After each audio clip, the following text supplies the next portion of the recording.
আসসালামু আলাইকুম রহমতুল্লাহ। সুপ্রিয় দর্শক, বাংলাদেশের আনাচে কানাচে থেকে একটা আওয়াজ উঠেছে, সেটা হচ্ছে যে ছাত্র দলকে নিষিদ্ধ করার দাবি। এই দাবি রাজনৈতিক অঙ্গন থেকে উঠে এসেছে এবং সাধারণ জনগণও বলতেছে যে এই ছাত্র দলের রাজনীতি নিষিদ্ধ করার তারা দাবি জানাইছে। ছাত্রলীগের মতো এদেরও রাজনীতি নিষিদ্ধ করতে হবে। কারণ সম্প্রতি দুইটা ঘটনা আপনারা দেখেছেন, আপনার স্ক্রিনে লক্ষ্য করেন যে ছাত্রদলের দুই গ্রুপের সংঘর্ষে মাদ্রাসা ছাত্র খুন, এবং গতকালকের যে ঘটনা ছাত্রলীগ নেতাকে ছাড়িয়ে নিতে সাবেক ছাত্রদল নেতার গুলি, আহত যুবদল কর্মীর মৃত্যু। আর একটা যায় দিনে নিউজ করছে রূপগঞ্জে ছাত্রলীগ নেতাকে ছাড়াতে ছাত্রদল নেতার গুলি, ব্যবসায় নিহত। তো ছাত্রদল এখন ছাত্রলীগের চাইতেও বেশি তৎপর হয়ে গেছে, এদেরকে নিষিদ্ধর দাবি উঠেছে। আপনারা জানেন যে এর আগে যখন আওয়ামী লীগ নিষিদ্ধ করার দাবি উঠল, তখন গয়েশ্বর চন্দ্র কী বলেছিলেন যে আজকে আপনারা আওয়ামী লীগকে নিষিদ্ধ করতে চাচ্ছেন, কালকে বিএনপি ছাত্রদলকে নিষিদ্ধের দাবি উঠতে পারে। তো সেই কথাটাই সত্যি হলো। কালকে আওয়ামী লীগ নিষিদ্ধ ঘোষণা করে দিল, পরশুদিন ডক্টর ইউনূস বিএনপি নিষিদ্ধ ঘোষণা করবেন না, তার গ্যারান্টি কি? কি গ্যারান্টি? মানে ছাত্রদলের এত পরিমাণ এখন এরা 125টার উপরে খুন করে ফেলেছে এই 10 মাসে, নিজেদের মধ্যে কোন দলে এবং বাইরে এই সব মিলে 125টা খুন করেছে। এগুলো সবগুলো পত্রিকার রেফারেন্স সহ আমাদের কাছে আছে, আপনারা চাইলে আমরা দিতে পারবো। কিন্তু কিছু কিছু বিএনপির কিছু কিছু দালাল পত্রিকা আছে, তারা এগুলো নাকি মিথ্যা ভুয়া বলতেছে। এখন অনলাইনে আছে, আপনাদের 125টা লাইন টু লাইন, কবে কোন তারিখে, নাম কি, কোথায়, কোন পত্রিকা, সব কিছু দিতে পারবো। আর আপনি বলতেছেন যে এগুলো মিথ্যা। এটা ওই আগের যুগ 71 সাল বা 2000 আগের যুগ নয়, 2000 সালের আগের যুগ নয়, এখন এটা 2025 সাল আধুনিক যুগ। এখন হচ্ছে স্টারলিংকের মতো স্যাটেলাইট বাংলাদেশে পর্যন্ত আছে, এটা আপনার বুঝতে হবে। এটা বুঝে তারপরে কথা বলবেন। আপনি সেকালে মনে করেন না, আমাদের কাছে সব কিছুর আপডেট আছে, সব সময় আসে। তো প্রিয় দর্শক, ছাত্রদল যে নিষিদ্ধের দাবি উঠেছে, এই বিষয় নিয়ে গুরুত্বপূর্ণ আলোচনা করছেন আমাদের বড় ভাই মোহাম্মদ সোলাইমান। তো চলুন আমরা সেই ভিডিওটা একটু দেখে আসি। বাংলাদেশে ছাত্রদল ধারাবাহিকভাবে একের পর এক যে কাণ্ড ঘটাচ্ছে, যা ঘটিয়ে যাচ্ছে, তাতে ছাত্রদলের রাজনীতি নিষিদ্ধের আলাপ তোলার সময় এসেছে। অনেকে মনে করছেন একটু বাড়িয়ে বলছি যে ছাত্রদল নিষিদ্ধ, এটা একটু বেশি হয়ে গেল না? মোটেও বেশি হয়নি। গয়েশ্বরচন্দ্র রায় বলেছিলেন ছাত্রলীগ নিষিদ্ধের প্রতিক্রিয়ায় যে একদিন ছাত্রদলকেও নিষিদ্ধের কথা উঠতে পারে, কারণ তিনি জানেন যে এরা কি করবে। একটা সহজ হিসাব তোলেন যে এটা কেন বাড়াবাড়ি হবে ছাত্রদল নিষিদ্ধের আলাপ তোলা। যেই ছাত্রদল বিএনপির হাতে এখন পর্যন্ত 125 জন নিহত হয়েছে 5 আগস্টের পর, রক্তের দাম নাই, কত শত এক সাগর রক্তের বিনিময়ে আমরা ফেসিবাদ উৎখাত করলাম, হাসিনার পতন হলো, আবারও সেই রক্তে ঝরবে, আবারও সেই ছাত্রদল বিএনপির হাতে একের পর এক লাশ পড়বে, প্রতিপক্ষকে হামলা করবে, মসজিদের ইমামকে পিটিয়ে হত্যা করবে, নিজেদের কর্মীকে হত্যা করবে। মানে এটা কি মগের মুল্লুক নাকি? এই সভ্য যুগে 125টা ঘটনা ওরা ঘটিয়েছে, ওরকম একটা ঘটনা ঘটলেই তো তাকে নিষিদ্ধের দাবি উঠত। আপনি কেন নিষিদ্ধের দাবি তুলবেন না? এরা কি করছে, কত নিচে নেমেছে একটু দেখেন দর্শক। একটা খবর, ছাত্রলীগ নেতাকে ছাড়িয়ে নিতে যুবদল ছাত্রদলের সংঘর্ষ, ছাত্রদল নেতার এলোপাতাড়ি গুলি, এক ব্যবসায়ী নিহতের খবর আমরা শুনতে পাচ্ছি। যদিও এটা 100% নিশ্চিত হতে পারেনি যে ওই ব্যবসায়ী নিহত হয়েছেন, তবে গুলিবিদ্ধ হয়েছেন, এটা বেশ আগেই ছড়িয়ে পড়েছে। তাহলে আপনি চিন্তা করে দেখেন, এমনিতে বিএনপির দুই গ্রুপে কামড়াকামড়ি বা চাঁদাবাজি ডাকাতি করতে যে গুলি, এটা সিম্পল, কারণ এটা তাদের পেশা। কিন্তু নিষিদ্ধ ছাত্রলীগ নেতাকে ছাড়িয়ে নিতে গোলাগুলি, এক নিরীহ ব্যবসায়ীকে হত্যা প্রায়, এরপরও এরা কোন অধিকারে এরা রাজনীতি করতে পারে? এরা তো পেশাগত সিল্ক সন্ত্রাসী। আপনি কেন তাদেরকে নিষিদ্ধ করবেন না? একের পর এক কি লাশ পড়তে থাকবে, এরা গোলাগুলি করতে থাকবে, আমরা চেয়েছে দেখবো, লাশ কাউন্ট করব। গতকালকে বলবো 123, আজকে বলবো 125, আমাদের কাজকে হিসাব নেয়া, এর বিরুদ্ধে কি আমাদের সোচ্চার হওয়া উচিত না? এই ছাত্র দলের রাজনীতি চলতে পারে না, এটা নতুন বাংলাদেশের স্পিরিটের সাথে যায় না। এরা পিওর সন্ত্রাসী, এদের কোনো রাজনীতি নাই। এরা চুরি করে, গরু চুরি করে, ছাগল চুরি করে, মুরগি চুরি করে, ধর্ষণ করে, ডাকাতি করে, এবং নিষিদ্ধ ছাত্রলীগ নেতাকে ছাড়িয়ে আনতে এলোপাতাড়ি গুলি করে। এই গুলি পেয়েছে কোথায়? এরা আওয়ামী লীগের চাইতে বড় সন্ত্রাসী। এখন এত বড় অপরাধ ধারাবাহিকভাবে করে যাবে আর তাদের নিষিদ্ধের আলাপ তুলবেন না, এটা হতে পারে না। এদেরকে এই ধরনের সন্ত্রাসীদের মাঠে রেখে কিসের নির্বাচন? এরা জনগণকে কি প্রচারণা চালাতে দিবে, ভোট দিতে যেতে দিবে? এরা তো এলোপাতালি গুলি করবে। এজন্য এই সন্ত্রাস দমন ছাড়া, এই সন্ত্রাসকে নির্মূল করা ছাড়া বাংলাদেশে নির্বাচন হতে পারে কিনা সন্দেহ আছে।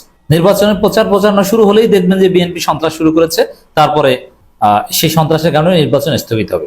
ছাত্রদল ছাত্রলীগের মতো বেপরোয়া হয়ে উঠেছে ক্ষমতা আসার আগে, বোঝা যায় ক্ষমতা আসলে ছাত্রলীগকে ছাড়িয়ে যাবে। আর ছাত্রদলের সন্ত্রাসের ইতিহাস ছাত্রলীগের চাইতে কোনো অংশে কম নয়। ছাত্রদল পেশাদার সন্ত্রাসী রাজনীতি সেই প্রতিষ্ঠার পর থেকেই করে আসছে, গুন্ডা বাহিনীর রাজনীতি করে আসছে। অতএব এর একটা দফা রফা করতে হবে নতুন বাংলাদেশে। দর্শক, ছাত্রদল সেক্রেটারি নাসির আওয়ামী লীগ নেতার বাসায় ভাত খেতে যে ধরা পড়েছে, পেছনে ছাত্রলীগ নেতা দাঁড়িয়ে আছে, এটা আবার অস্বীকার করতে যে আরেকবার ধরা পড়েছে। এগুলো সব বাটপারি। মানে আওয়ামী লীগ, ছাত্রলীগ, বিএনপি, ছাত্রদল এরা এক, এদের মধ্যে কোনো পার্থক্য নাই। তারা মিলে মিশে থাকছে। এবং নাসির আরো বেশ কিছু ছাত্রলীগ নেতাকে ছাড়িয়ে এনেছে, থানা থেকে ছাড়িয়েছে বন্দি, এরকম ঘটনাও আছে। ঢাকা কলেজের ছেলেরা ছাত্রলীগ নেতাকে আটকিয়েছে, থানায় দিয়েছে, নাসির ফোন করে ছাড়িয়ে নিয়েছে। এই হচ্ছে বাস্তবতা। এবং যারা ছাত্রলীগ নেতাকে আটক করেছিল ছাত্র দলের, তাদের পোস্ট পজিশন দেয়নি এই নাসির। তাহলে চিন্তা করেন এরা কত বড় সন্ত্রাসী। ছাত্রলীগ নেতাকে ছাড়িয়ে নিতে যুবদল ছাত্র দলের সংঘর্ষ, গুলি, ব্যবসায়ী নিহতের খবর শোনা যাচ্ছে। নারায়ণগঞ্জের রূপগঞ্জে সাব্বির হোসেন খোকা নামের এক নিষিদ্ধ ছাত্রলীগ নেতাকে নিয়ে ছাত্রদল যুবদলের মধ্যে গোলাগুলি সংঘর্ষ হয়েছে, এতে গুলিবদ্ধ 2 জন আহত। চিন্তা করেন, ফোরাত নদী শুকিয়ে স্বর্ণ জেগে উঠবে এগুলো নিয়ে না, নিষিদ্ধ ছাত্রলীগ নেতাকে নিয়ে 2 গ্রুপে কামড়াকামড়ি। নিষিদ্ধ ছাত্রলীগের মধ্যে কি মধু আছে? ওই ফোরাত নদীর স্বর্ণের মতো মধু আছে। কারণ নিষিদ্ধ ছাত্রলীগ এই নেতা অনেক চান্দাবাজি করে অনেক টাকা পয়সা জমিয়েছে, এখন ওর কাছ থেকে টাকার ভাগ নেয় ছাত্রদল যুবদল, এই জন্য ওকে নিয়ে টানাটানি। নইলে ওকে নিয়ে টানাটানি কেন করবে? মঙ্গলবার 10 জুন উপজেলা ভুলতা ইউনিয়নের মাঝিপাড়া এলাকায় ঘটনা ঘটে। আহাতুর রহমান ভুলতা ইউনিয়ন যুবদলের সাংগঠনিক সম্পাদক, বাদলের ছোট ভাই মামুন ও নিষিদ্ধ সংগঠন ছাত্রলীগের ভুলতা ইউনিয়ন সদস্য সাব্বির হোসেন খোকা। স্থানীয় প্রত্যক্ষদর্শীরা জানান, মঙ্গলবার দুপুরে ভুলতা ইউনিয়ন যুবদলের সাংগঠনিক সম্পাদক বাদল ভুলতা ইউনিয়ন ছাত্রলীগের সদস্য সাব্বির হোসেন খোকাকে তার বাড়ি থেকে তুলে নিয়ে যান। সময় তাকে ছাড়িয়ে নিতে ভুলতা ইউনিয়ন ছাত্র দলের সদস্য শান্ত ঘটনাস্থলে যান। এ সময় উভয় পক্ষের লোকজন সংঘর্ষে জড়িয়ে পড়ে। পরে এক পক্ষের লোকজন অপর পক্ষের লোকজনকে লক্ষ্য করে গুলি করেন। মামলা বাণিজ্য থেকে শুরু করে কোন আকাম না করেছে এই যে ছাত্রলীগ ধরে। আপনারা বিভিন্ন জায়গায় প্রশংসা করেন যে ছাত্রলীগের মিছিল, অথবা আওয়ামী লীগের মিছিলে ছাত্র দলের ধাওয়া। আরে এগুলো তো একটা ধান্দা, ওদেরকে ধরতে পারলে টাকা খাবে। ওরা কি আদর্শিক কারণে বা আসলেই আওয়ামী লীগ ছাত্রলীগ বিরোধিতার অংশ হিসেবে এটা করে? কখনোই নয়। আওয়ামী লীগ ছাত্রলীগের আদর্শ আর বিএনপি ছাত্র দলের আদর্শের মধ্যে কোনো পার্থক্য নেই। ওরা মিলে মিশে একাকার। ওরা এগুলো মাঝে মাঝে করে যে একটা মামলা বাণিজ্য করা যাবে, ধরে মামলা দিব, বলবো যে 1 লাখ টাকাতে দিব না, নইলে কিন্তু ঢুকিয়ে দেব। ওদের আওয়ামী বিরোধী সব তৎপরতার উদ্দেশ্য বাণিজ্য। এই যে ছাত্রলীগ নেতাকে তুলে নিয়ে গিয়েছে ব্যবসার জন্য, এখন ওই 2 গ্রুপের কামড়াকামড়িতে বেজেছে। এখন ছাত্রদল নেতা সেও আবার হয়তো আগে টাকা খেয়েছে। এতে বলতে ইউনিয়ন যুবদলের সাংগঠনিক সম্পাদক বাদলের ছোট ভাই মামুন গুলিবিদ্ধ হন। এ সময় বাদলের লোকজন বলতে ইউনিয়ন ছাত্রলীগের সদস্য সাব্বির হোসেনকে পিটিয়ে আহত করেন। এখন ছাত্রলীগ পিটিয়ে লাভ কি? ওরা তো ছাত্রলীগের চাইতে তো বড় ছাত্রলীগ এখন যুবদল ছাত্রদলেরা। পরে আহতদের উদ্ধার করে উপজেলা স্বাস্থ্য কমপ্লেক্সে নিয়ে গেলে চিকিৎসা, গুলিবিদ্ধ মামুনকে ঢাকা মেডিকেল কলেজে পাঠিয়ে দেন।